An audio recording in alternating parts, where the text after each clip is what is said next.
Welcome back to Sapphire's Unscripted, episode 126. I think it's 126. Brevan, Brett, welcome. Brevan played a final this weekend, boys, in his club rugby final Friday. Obviously, we're going to do a predicted lineup, but we'll speak about the Currie Cup as well, because obviously there was two massive games in the semi-finals this weekend. But Brevan, talk to us. How was it playing in your own little final for club rugby Friday? Yeah, it was cool. Great experience. We played against Wits University. Unfortunately didn't get the win. It was a decent game, close game, but we couldn't pull it off, unfortunately. But you saved my joke, man. I was going to say, I got this black eye because I told an Irishman Doris wasn't in the top three, And then, no, I'm kidding. I'm just kidding. It was a physical Brevan, you're one. too big to get punched, bro. Most people probably run just away because I'm from big you. doesn't mean they can't punch me. Flip. I mean, what? Are you like 6'8"? No, not that tall. It was awesome. Unfortunately, we didn't get the win, but you have to live and learn, and it sucks. It heartbreaks. It really sucks, but it is what it is, and we move forward now. So excited for hopefully the Springboks to bring some silverware to my life. That would be great. Fair enough. That's the silverware that we want. To be fair, Brett, do you have anything to add before we get into it? I do actually. So I obviously play in the same league as Brevan does. My team didn't make the final, but playing against the students, and I'm going to sound like sour now, but I don't care because neither one of those teams are my team. But playing against students on a Friday night in a final is extremely unfair. So Pirates that Brevan plays for, they're obviously all working class people. They have to sit at their jobs until 5 p.m. and then get stuck in traffic. And so they've had a whole days of work, then traffic, and then prep for a final of one of the biggest leagues, oldest leagues in South African history, where the students could wake up at 10 o'clock, chill the whole day, prep properly for the game, get their protein shakes from the varsity or whatever, and then go play a final with all that advantage. And when I watched their final, the first 20 minutes, the students felt like they were going to run away with it 100-0 or something because it was 21-0 after 20 minutes. I feel for you guys. I still think if the final was on a Saturday and both teams had the same mental focus going into the final, Pirates would have been Wits, and Wits can suck. Brett's more passionate about this loss than Brevan is. He's feeling it even more. Anyway, boys. I'm feeling it, but it is what it is. You can't dwell on it. So, yeah. Well, obviously, you've put in a lot of work to get there. Like second place is your first loser. That's kind of just... Yeah, and at least we made the comeback. It wasn't like they just kept running away with it. At least we made the comeback. So it was a close game in the end. Yeah, anyways. Yeah, fair enough. Anyway, boys, before we get into the predicted lineup, we obviously had the Currie Cup, massive semi-finals yesterday. There's one game specifically that I want to focus on, and that is Brevan, your team, Bulls versus Sharks. First and foremost, obviously, the Sharks pulled it through, right? But what a game of rugby. That was a scintillating game of rugby. Try-scoring fest. Once again, the Bulls up. How many were they up? 23? I think it was 12 or 13. Whatever. Well, and then literally the Sharks turned into Los Pumas. Came back, put in a great performance, played with 12 boys on the field, cards all over the place, and they snuck through. Brevan, how does that feel? The way the Bulls chucked that game away, and just the way they went about their business when Hanekom went off the field with his second HI and obviously probably didn't pass that one. I just felt like the team, I don't know, everything about it was just lackluster. We had good moments, but honestly, if you look at how many people the Sharks had on the field, the Bulls should have won that game. There's no excuse. They can't say there's no excuse, and it's actually quite shocking that they couldn't pull it off. And that's it. And look, we spoke in the group chat yesterday. I said the Sharks deserved it, and obviously I can see where Brett says that maybe they didn't because of their discipline. But the reason I'm saying they deserve it is because they held on with 12 people on the field. You got to give credit there. As much as it came down to the Bulls being a bunch of chops, it's still, credit to them. And I was hoping for a Bulls-Lions final, but unfortunately that's not the case. But yeah, congratulations, Sharks. I think Hanekom can stick his hand up high. The rest need to really look at themselves big time. Great. Yeah, I'm a bit concerned. So I've always been a big Johan Goosen fan. And I think yesterday he was probably one of the worst players on the field for the Bulls. Did you see his nose? I was like, looked like Zorro. Yeah. Yes, but Quagga Smith, the backline player. You can't use a broken nose as an excuse, though.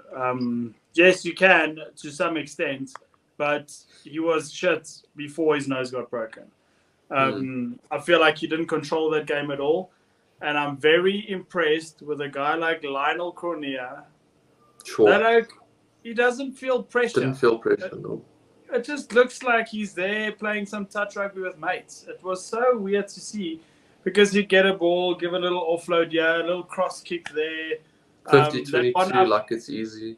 Yeah, that 50-22 was insane.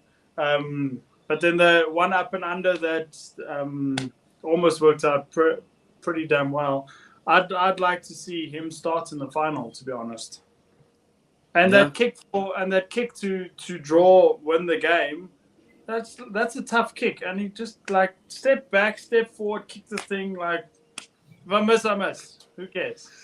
Yeah, but Lionel Cornea has always been that guy. Like, you don't see him throughout the season, but then he just shows his head in the big games. And you're just like, where's this guy been all season? Everything is just so nonchalant. I mean, look at that where the Bulls kicked the ball through, right? Like running to score the try. Lionel Cornea is there in cover defense to sweep the field.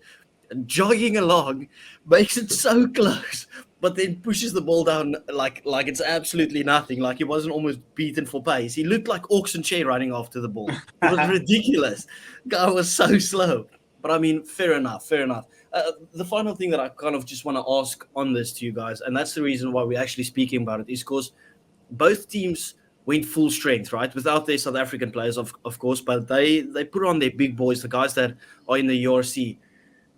Does this show us kind of that the Bulls have maybe have a bit more worries this season, or just that the Sharks will be a lot better? The fact that they've actually gone and beaten the Bulls at Loftus-Versfeld. Like, can we read into that into the URC? The latter, because obviously the URC starts, and we'll be on it every single week again. We might even bring out a pure URC focused episode this week in like a little predictions thing. Brevin, what's your thoughts on that? Do you just think the Sharks will be better? I think the Sharks will be better this season. I have no doubts about that. But I don't think it's panic stations for the Bulls.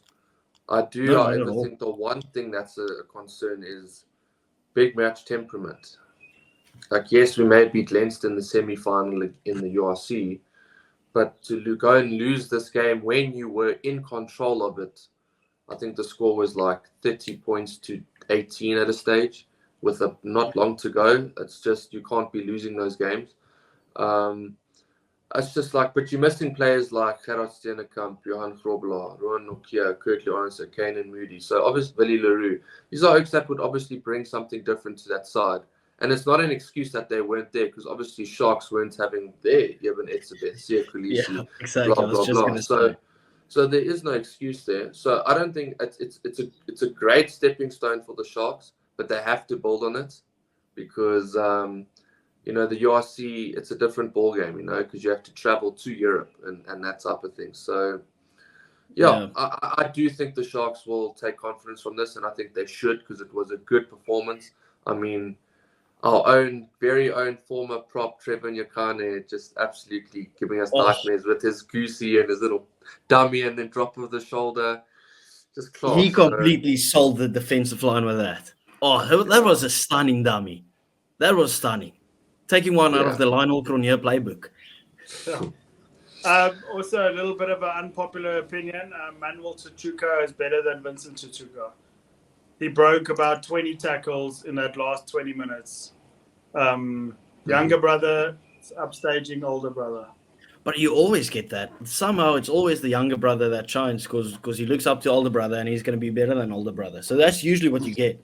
Like when you have a family of, let's say, 3, 4 brothers, the youngest one is usually the most talented one because the others Yeah. just So, teaching that from the genuinely, young age. people are all like Pepsi this, Pepsi that. I'm genuinely going, when it's like a full squad, I would genuinely go with Sia Kulisi at 6. I'd play one of the Chuchuka brothers at 7, and I'd play one of the Chuchuka brothers at 8. That's what I would do. I do not necessarily see how Didn't Fenty Pepsi is impress you? better. Fenta was impressive, but he has those games once in a while. He doesn't have them often. Yeah, fair enough. Like his carrying was very good. He had a fantastic game, but Fenta's that guy that I just feel like he needs to be doing that more often. You know. So yeah, that's just. Is my this the thoughts on case it. where we think whoever won this semi-final between the Bulls and the Sharks, they probably go on to win the Currie Cup, or do we think the I Lions think actually? the Lions are going to win it. You think the Lions have got it? Fair enough. I do. Fair enough. I think Anyway, I think it's going to be a fantastic final. I'm very much looking forward to it. I can't call a winner at this point. It is So tough. Yeah. Like the reason I say the Lions are going to win is they've just been super impressive to me. Like they've really stepped up, and the Sharks have as well. But there's just something about that Lions side that really is impressing me this Currie Cup. Because as much as we haven't spoken about it often on this podcast, if you've watched, which we have, we've all watched their games this season. I mean, we've all like watched a few, and they've really impressed me, especially when they took on the Bulls a couple of weeks ago and put 50 on us. They're not a bad side, you know. Really, really good side, and I expect them to do bits in the final. Brett, I'm not going to lie. I'm a bit scared as a Stormers fan because we're selling all of our good players, right? First and foremost. When we played in 2 finals, won the one, we went to the quarterfinals, and I don't see us buying any players, right? Then you look at how the Lions are performing. You look at the way the Bulls are performing. The Sharks are getting better now. It's like, well, we were the best team 2 years in a row, and it just feels like we are dropping and dropping and dropping, and it doesn't look like anything's being done to fix it, right? I spoke to my dad yesterday, and he was like, "Yeah, we've got this contract with some of the Griekwa boys." It's like, I don't care about that. Why is everyone buying all of our good players, and we're just saying, "Yeah, we got a contract with the Griekwas"? What the hell what do I want to do with Griekwa boys? Like, seriously. I agree, but we have 3 of the best game changers in the whole URC. I think if we can, you still got to remember that we still have Frans Malherbe that's unstoppable at scrum time. We still have good locks. We still have good Lucio, but we have one of the best backlines. And if you We have the best remember, yeah, but in this week, a little player called Damien Dalenda put his hand up and said he's interested in coming back to the Stormers. So that has to happen tomorrow. Listen, you know I love myself some Damien Dalenda, right? But we've got a lot of 12s there, right? Like, how do we even set our backline up with Damien Dalenda? In my opinion, we can lose Daimani, we can lose Namakaba. Just give me one player. Give me JC Pretorius. And all of a sudden, right, I'm thinking we have the best team in the URC. Like, I just feel like we just need a fetcher. We have no fetchers. Yeah, true. Yeah, I mean, the question I wanted to raise to you guys, because this has been coming out a lot. Everyone's like, yeah, we have Damien Willemse, we have Mani Libok, and we have Sasha, which is 100% true, obviously. Now, what would you guys do with those 3 players, and what would they be in your team? Because I think it's pretty straightforward. Okay, I'd go for it. Mani 10, Sasha 12, Damien Willemse 15. No, I disagree. But I do. Dan Dupe is so good at 12, right? He's still good at 13, but he's so good in the URC at 12. I'm just like, do I really want to play him outside center? Do I maybe just say Mani or whoever just slots on the bench and they take up one of those positions? Put Sasha at 10, Mani on the bench, right? And just like switch it around to have that Dan Dupe at 12. I don't know. No, it's tough because we still have Nal. We still have Sulain Hartzenberg. Yeah. Those are two very good 13s. But Hartenberg can play wing, obviously. Um, I don't oh, want him to play wing. I think he's so good at 13. agreed. That's what I'm saying. It's tough. It's so tough. I don't want to be in that coaching box. Like, Yeah. From my perspective, right? Because I'm prioritizing the Springboks in this situation, okay. I want Willems because obviously Willems is going to be the Springbok 15 when he comes back. I firmly Yeah. believe that. I'd love to see him play 15 for the Stormers consistently. Obviously, okay, I'll get to this point now. Obviously, Sasha is looking like the future 10. Well, he is the 10. The 10 for the Springboks. I'd play Sasha at 10. And I'd leave Marnie on the bench. And that's my reasoning for it, is because I'm putting the Springboks reasoning first, because I want to see those players play in their position consistently, because that's how you become the best. But then at the same time, if you need to fit Marnie in, because obviously there's rotation, and if you need to fit Marnie in at 10 in a rotation game or whatever, then I'm happy to have Sasha play the odd 1 or 2 games at 12, or have him at 15 and Willems at 12 or something. I don't mind that. It's just I'd love to see them stick with Sasha as the 10 and Willems as the 15, because I just think the more they play there, I just think they could become the best players in the world. Like, and you're gonna say, Willems is already the best player in the world. That's what you'll say.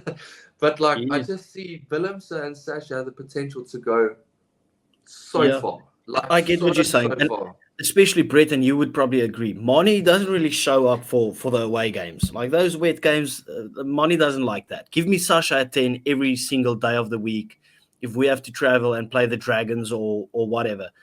But I just think when you play Money in South Africa where it's a bit more dry and he just gets the free reins, he's fantastic, right?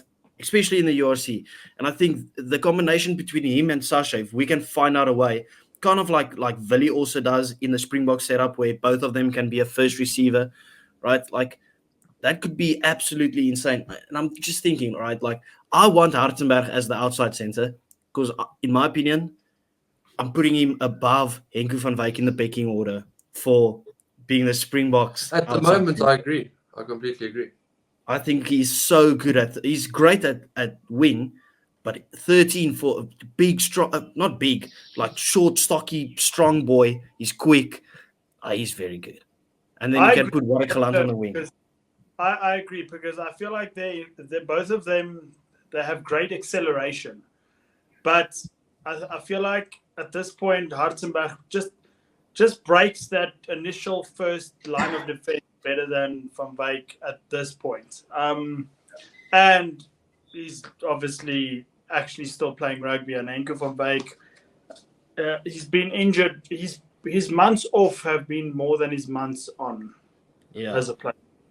The thing is, like, we don't have an issue with creativity or gas or finishes or whatever really at the Stormers. Like, that's not the issue. But the issue is obviously with the forwards, who's going to be our fetcher, who's going to do the dirty work and those type of things, because we've got a lot of flashiness out there, right? So just give me someone like a JC Pretoria. So if you want to bring back Kwagga Smith, pay him the bucks and say, listen, you are going to be the wild dog out here and you're just going to be a menace at every single breakdown. That's kind of just the only thing that I think the Stormers are missing.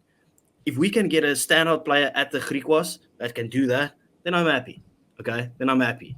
But obviously on if you take it on surface level, selling all of our best Lucies and not getting anyone in pisses me off.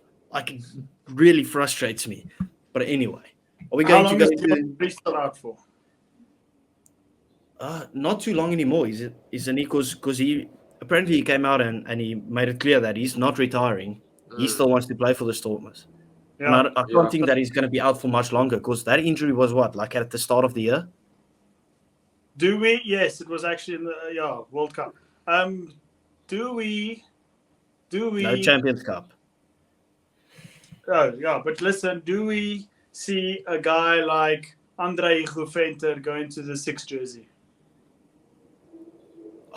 I mean, I would say yes, until I realize that means Dweba goes into the 2 jersey. Exactly. And that makes me want to cry. That makes me want to get very, very emotional. Yeah, but Andre Guventer said, I'd like to play flank. Oh, interesting. Because he knows he's not going to play for the Springboks at Uka. Not at the moment. He's probably got a better chance at getting in at flank, but our flankers are just as good. Yeah. I get that, but he's quick enough. He steals enough No. balls. He can do very well, yeah. I think Fair the enough. modern hooker should be able to make that transition very quickly. Actually, I think he might be like a like-for-like replacement with Dion Fourie. Can Andre Guventer be a fetcher as well? Yes. Yeah, so Oh, you give me Andre Guventer at 6, Ben Jason Dixon at 7, and Evan Roos at 8. Yeah, good to go. Well, Evan Roos will only play in January again, so... Yeah. Okay, well, we'll just... Anyway, let's go into the predicted lineup, boys. Yes. Oh, that's what we're doing here. Yeah. We spent 20 minutes on Currie Cup rugby. That's fantastic. See, we do give credit back to the Currie Cup. Yeah. Anyway, boys, once again, I will name you the guys that I think will start, and you guys tell me if you agree, disagree, what changes we want to see. As the people already know, like, this is our predicted lineup, not necessarily what we want to see, but you can also say what you would like to have seen. In that 1, 2, 3, I know Brett has mentioned it before that we might actually give some of the boys that usually start on the bench the opportunity to start this game. I'm just thinking we kind of do the same way as we did with the Wallabies. So I've got Jan Hendrik, Wessels, Jan Grobler, and Thomas de Toy to start the game. Do you guys think we're going with that, or do we put our boys that are on the bench and put them in the starting lineup? Who do you want Personally, to... I would start Malcolm Marx. I would start Thomas du Toit. And who are the other props? Yeah, I'd probably start Gerard in a company and have Ox on the bench. I think that front row is more than capable to dominate when it needs to. I have no doubts about that. Because like we spoke about this in a previous episode, I think we all agreed So that. no Wessels for you? No. The reason I say that is because I think I don't know if it was me and Brett, but I think we said we don't want to see the Springboks hang around with the Argentinians for 60 minutes. We want to see them obliterate them for 60 minutes and then let the rest finish the job off. So, yeah, I don't want to see Jan Hendrik Wessels. And look, I'm a Bulls guy, but I don't want to see him start. I don't want to see Jan Grobler start either. I'd like to see the big boys. Because realistically, we win this game, we win the rugby championship. It is an important game. Yeah, and with this rotation that I've actually got, they'll probably, if we can win the rugby championship, they'll have more freedom to express themselves in the home fixture, in the return fixture as well. Like, just get the job done as soon as possible, right, Brett? Yes, I think that mine's also a bit different. I think that Ox starts with Malcolm Marx and Vincent Koch in the front row. Because I agree that we need to start our strongest, and at this point, they are our strongest on tour. And the fact that the Argentine hooker is the captain, and Malcolm Marx needs to go against him. I feel like that's going to be my front row that I think they're going to select, because you still have to have, like Brevin just said, it's a very important game. This is the tournament-defining match. Yeah. Okay, yeah. Because look. Fair enough. The only disagreement that I have with you, Brett, is Vincent Koch never starts. I mean, they can do a full switch of the full 15. It's going to be a 14-man switch because Vincent Koch is always on the bench. How many starts has he got? 1, 2? But he's always there. Started on his 50th.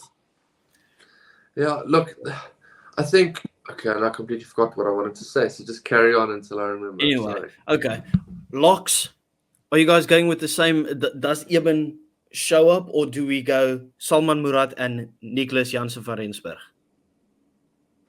I don't think. You don't think what? Go.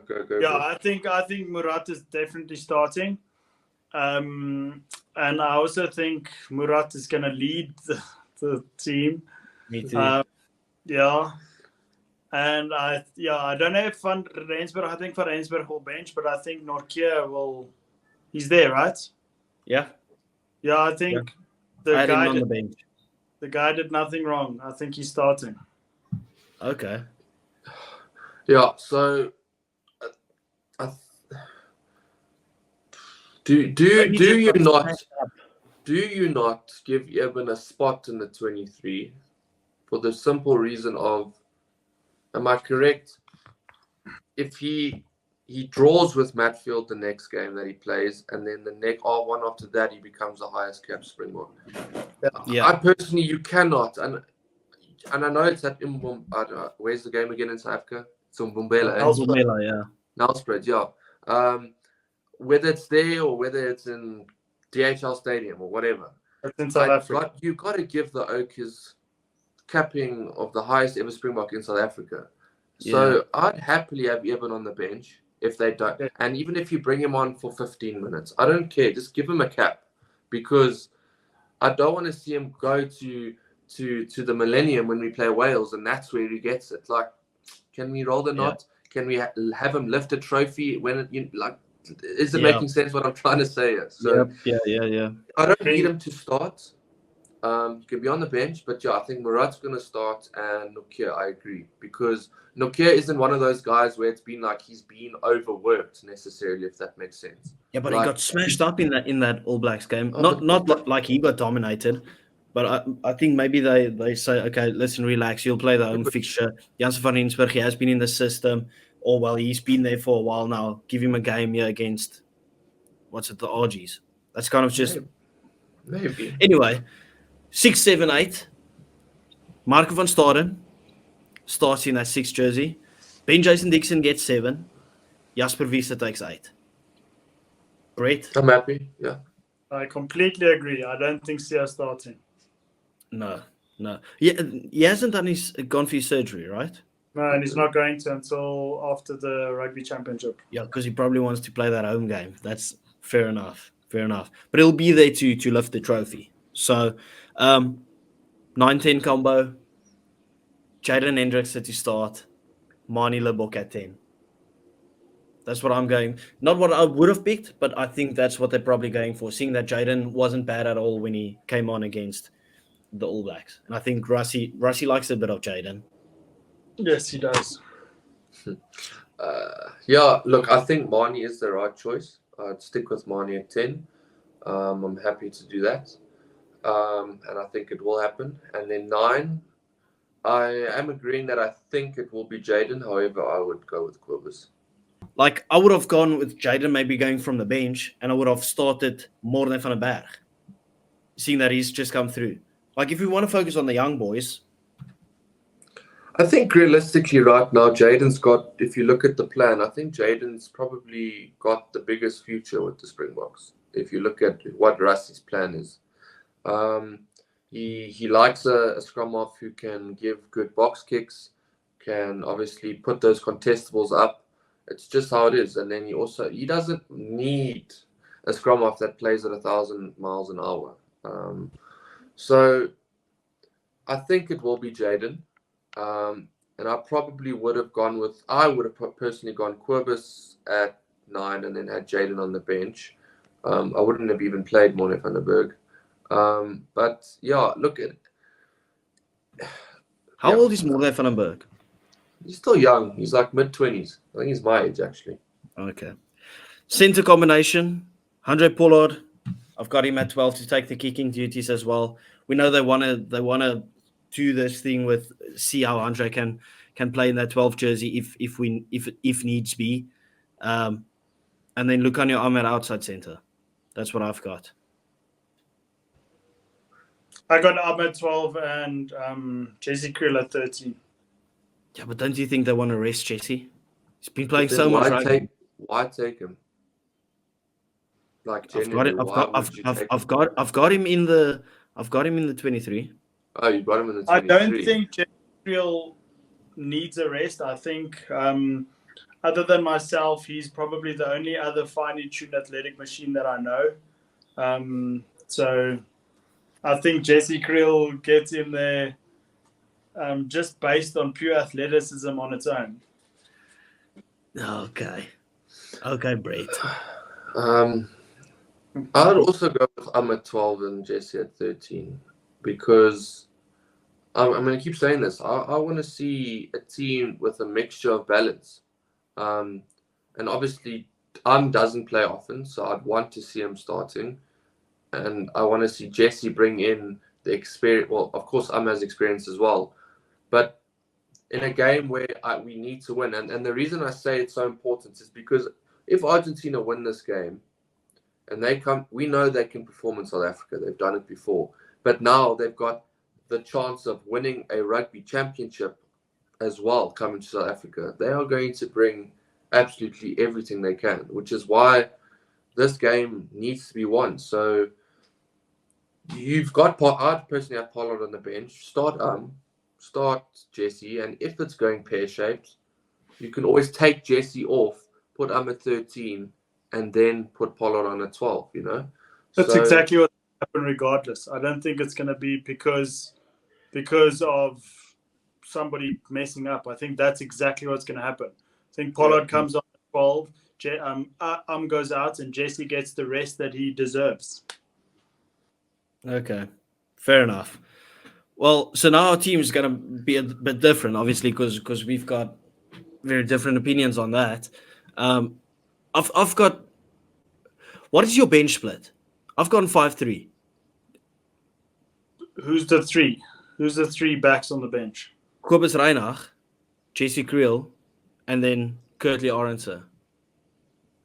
Because I don't think they'll bring on Mapimpi or something from the bench. Who? And I think they want to still play Kane Moody. So I think Mapimpi starts, Kane Moody on the other side. And then I've got Currie on the bench, where if you want to, you can kind of put Currie in anywhere. You can move Moody from the wing to outside center if you want to try that, or if you just want to go plain and simple and make a straight swap and put Jesse Creel at 13 then, and maybe move Pollard to 10 or something like that. It gives you more options in terms of what we think we might want to do in the game. I think based on what you just said, Moody's going to be on the bench. Because Moody covers 13, Moody covers 15, Moody covers 11 and 14. So but don't you think they want to play in multiple positions in one game? Maybe start him on the wing and then move him to inside center? Yeah, but what happens if something... Yeah. What happens if something happens? There's always that you have to think of. So I think, yes, I agree, 5-3 split. But I think Currie Arendse starts with Mapimpi and Rassie at fullback with Moody on the bench covering everything. Yeah. Okay. Yeah, and look, Currie did get an injury in the first All Black game, so he would have had what was a concussion. He would have had a whole week off, obviously, for that Cape Town test, so he will be ready to go. I don't think there's a fatigue issue there or a rest needed. So, yeah, I'd probably start Currie as well because Moody just offers that much more off the bench. And Mapimpi to start as well. And who did you say your 15 was? Did you say Rassie. that yet? Rassie, yeah, okay, obviously. Okay, so then onto the bench. Do you guys believe we're going 6-2 or 5-3? 5-3. 5-3. Okay, so we are in agreement then that on the bench will be Orks, Johan Goroblaar, and Vincent Koch or Thomas de Toy then, right? I've got Eben on the bench as the lock replacement. Yeah, I'd have Eben on the bench for sure. Yeah, so that he can have that home fixture as he's. Did Kwagga Smith travel? I've got him in my. Yeah, he did. So then And Elric Lowe traveled as well. Because then Sia's not touching that 23. No, I don't have Sia in. I think you have to have either. You have to have, if Kwagga's gone, you have to have him starting off the bench. Yeah, I've got Kwagga there as my fifth forward replacement. And then that also means Ulrich also doesn't get a spot. Yeah, but Ulrich has been playing literally almost every single game. Yeah, so I'm just saying. Be ready for that return as well. Yeah, so then you can't even say Ulrich is on the bench and Kwagga and Sia stays off because then that who's your 7? Who's your 6? So yeah, I'd agree. I think Ulrich and Sia are there for love and charity. Yeah. Okay, so then my three bench guys, obviously, as I just mentioned, I had Curtly there. But if you guys would go Kane and Moody, so I've got Kobus Reinach, Jesse Kriel, and Curtly Orense. What is the three backline options that you would go for then with the squad that you mentioned? Would you go Andre Pollard, Kobus Reinach, and Kane and Moody? Okay, fair enough. Fair enough. We didn't even say it to the people, but please do remember to like and subscribe. We do appreciate each and every one of you guys. But that is the end of the episode. Thank you everyone for tuning in. We do appreciate you guys. Anyway, boys, bye. Bye.